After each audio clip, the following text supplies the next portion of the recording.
In die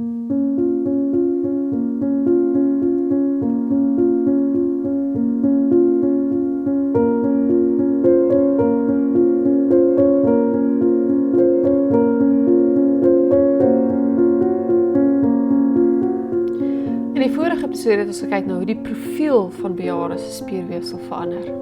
Ons het gesien dat tipe 2 spierweefsel waarskynlik meer afneem as tipe 1 spierweefsel en dat dit prakties beteken dat bejaardes oor die algemeen meer hoë repetisie, laer intensiteit weerstandsoefeninge moet voormik. Maar dit is nie al verandering wat plaasvind nie. Nog 'n faktor wat in gedagte gehou moet word is die verlies aan beweging doeltreffendheid.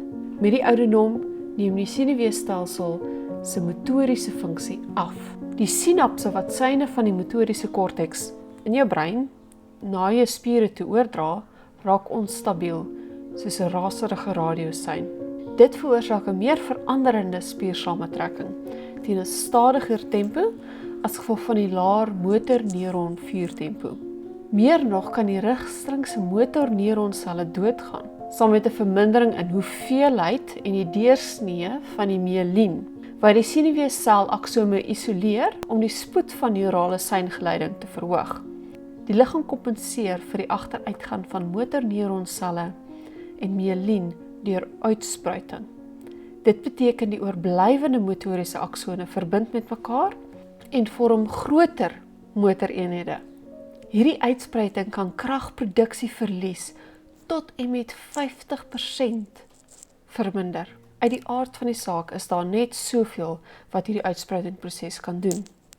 En op stadium begin krag baie vinniger verminder, selfs nog vinniger as spiermassa.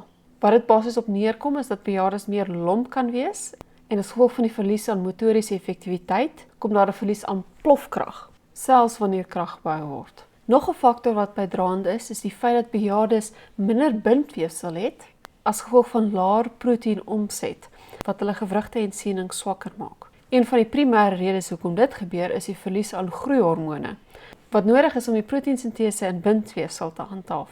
Dit beteken dat ouer mense meer geneig kan wees tot beserings en spesiale maatreëls moet toegepas word om bejaardes te beskerm teen oorverbruiking beserings. Nou dat ons gekyk het na al die maniere wat die ouderdom wel ons bejaardes affekteer, sal ons in die volgende episode kyk na praktiese maniere hoe ons hierop kan reageer en nog steeds so veilig as moontlik bly oefen om so sterk as moontlik te bly in ons ou dag. Vir meer inligting oor hoe om jou liggaam te beskerm soos jy ouer word, volg die reeks, besoek my webwerf en kontak my deur Hernie.